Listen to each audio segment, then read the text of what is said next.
In episode 12, titled Communication During Testing, we're going to focus on the communication habits that prevent surprises and build confidence while the technical work is still in motion. Pen Test Plus scenarios often assume you are operating in a real organization with real stakeholders, and the exam wants you to show that you can keep people informed without creating noise, panic, or confusion. Clear communication protects scope, reduces operational risk, and helps the client make timely decisions when a finding changes the situation. It also protects you because documented communication creates a defensible narrative of what you did, why you did it, and how you stayed within the agreed boundaries. By the end of this episode, you should have a practical approach for who to communicate with, when to communicate, and how to do it in a way that is professional, concise, and useful. Stakeholders are not one audience, and communication starts with recognizing who needs what level of detail. Technical owners care about specifics that help them understand what is affected and what evidence supports the finding, because they may need to reproduce or verify behavior. Leadership cares about risk, impact, timelines, and whether business operations are threatened, because their decisions are resource and priority decisions. Legal stakeholders care about authorization, liability, confidentiality, and proper handling of sensitive discoveries because a testing engagement can intersect with policy and legal exposure quickly. Operations teams care about stability, change control, maintenance windows, and how testing activity might affect uptime because they live with the consequences of disruption. When you tailor communication to stakeholder type, you reduce friction and increase trust because people receive what they need without being burdened by what they do not. On exam questions, recognizing the right audience is often the hidden step behind choosing the right escalation path. The next key is knowing when to provide updates because timing is as important as content. Routine cadence updates keep the engagement predictable, which reduces anxiety and prevents stakeholders from imagining the worst when they have not heard anything. Urgent escalation is different because it is triggered by events that change risk, scope, safety, or operational stability, and those require immediate attention rather than waiting for the next scheduled update. Many exam questions test whether you can distinguish these because sending routine updates too frequently creates noise, while delaying urgent notification creates harm. A helpful mindset is that cadence updates maintain alignment, while urgent escalations enable decisions. If the scenario implies immediate risk, instability, or boundary concerns, the best next step is often escalation rather than continued technical work. Summarizing progress without overwhelming detail is a skill you can practice, and it matters because testing can generate far more technical detail than stakeholders can consume. A strong progress summary communicates what has been done, what has been observed, what remains, and what is blocked, using plain language and outcome framing. This is not the moment for deep jargon or a stream of tool outputs because those obscure the actual status and can reduce confidence rather than increase it. The goal is to provide enough detail to be credible and actionable without forcing the audience to decode technical noise. In exam terms, the best communication option often shows restraint and clarity, delivering the core facts and implications rather than a technical dump. When you can explain progress as a series of objectives met and next steps planned, you create the professional calm that organizations expect during testing. Critical findings require faster communication and clearer language because the purpose is to enable immediate decisions rather than to produce a polished narrative. Reporting critical findings quickly means stating what was found, why it matters, and what action is recommended right now without drifting into speculation or exaggeration. Impact language matters here because stakeholders need to understand consequence, not just technical possibility, and that is why severity and impact must be separated cleanly. A strong critical update avoids theatrics and focuses on clarity, such as what asset is affected, what exposure exists, and what could happen if the issue is exploited in the current environment. It also respects confidentiality by limiting sensitive detail to the right audience through the right channel. On Pen Test Plus questions, the correct answer often reflects prompt escalation with clear impact framing rather than continued testing to gather more proof while risk remains active. Clarifying questions are a form of communication that protects scope and reduces ambiguity, and the exam treats them as professional behavior rather than hesitation. Asking a clarifying question is appropriate when the prompt suggests missing details that could change legality, safety, or the correct method to use. These questions should be precise and framed around boundaries, such as whether a newly discovered system is in scope, whether a method is permitted under current constraints, or who the escalation contact is for a specific condition. This is not about seeking permission for every step. It is about avoiding assumptions that could violate the engagement's governance. In practice, clarifying questions also build trust because they show you are disciplined and transparent. In exam scenarios, choosing to clarify is often the right move when the alternative is acting under uncertain authorization or unclear constraints. Documenting decisions, approvals, and changes in direction is the glue that holds communication together over time, especially when multiple stakeholders are involved.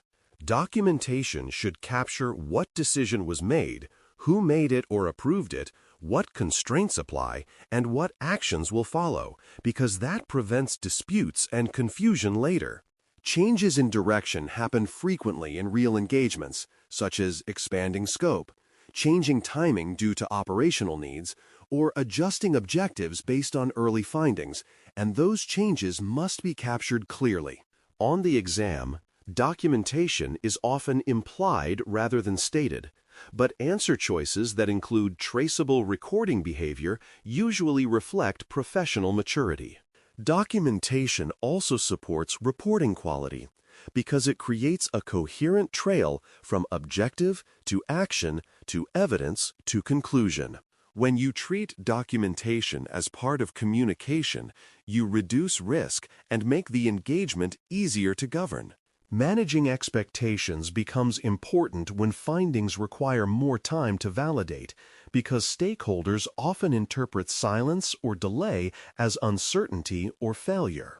A professional expectation-setting message explains what is known, what is not yet confirmed, what is being done to validate, and what constraints are influencing the timeline without sounding defensive. It is also important to avoid overstating early evidence, because premature claims can create unnecessary alarm or lead to misdirected remediation. The exam tests this by presenting situations where you have a plausible finding but need controlled validation, and the correct response often includes communicating that status responsibly. You can be decisive about next steps while being careful about conclusions, and that balance is what professionalism looks like. When you communicate validation time needs clearly, you keep trust intact and reduce pressure to rush into risky actions.